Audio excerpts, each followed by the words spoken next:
هاي جايز، شلونكم؟ اخباركم؟ مساء الخير. شو مسوين؟ والله قاعدة امشي طالعة رايحة مكان معين بغيت، بس مشيت جيت لحد هسه ما ماكلي شاورما.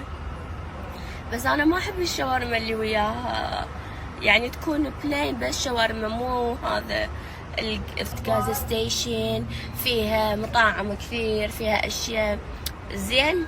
والله شفت واحد عنده شاورما، والله انا مشتهية الشاورما ثوم وهالسوالف. لا ما أحب. مو عشان يعني شي، بس ما اتحمله، ما اقدر. بس حلو، في صالون تركي بس رجالي. والله في دجاج على الفحم، في خلود، صيدليات خلود هاي بكل مكان طبعا هنا. بصمة، في لوندري، في مال بيتزا، في كوفي، في اشياء واجد والله حلوه وقريبه على الفندق مالتي ما مكتشفتها.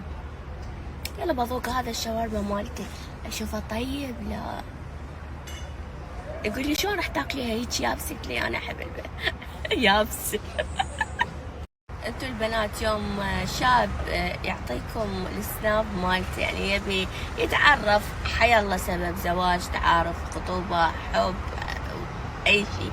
المهم اذا كتب لك السناب شوفتك اياه بطريقه هذه الاحرف مسويها ومرتبها، يعني يعني يشوفك اياها بهالطريقه، يعني يلا شوفي يعني اخذ السناب، عرفي هذا داشر.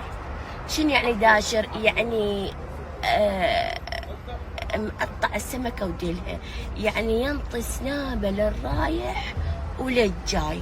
هو لو ما ولا ما التاتو حرام ويقولون التاتو ما يصير. والله تدرون الشباب شو يسوون؟ هنا يحطون التاتو، تاتو سنابه هنا. انا شي اللي مسوي سنابه انه حرفين وثلاثه، او انه يعني هو بسرعه يلا سرع هذا سنابي. عرفي هذا داشر مال نسوان. ماكو ما تعدي احد من يمه، حتى لو وحده متزوجه عندها جهال، عندها مدري شنو، اهم ما يقول لا، ما يقول لا. لا هذا معروف، يعني اللي يسوي هذا معروف، يحط هذا السناب مالته والكود وهاي، هذا يسموه مقطع السمكه ودلها. تعرفي على طول. في بنات على طول يعني ما يدرون.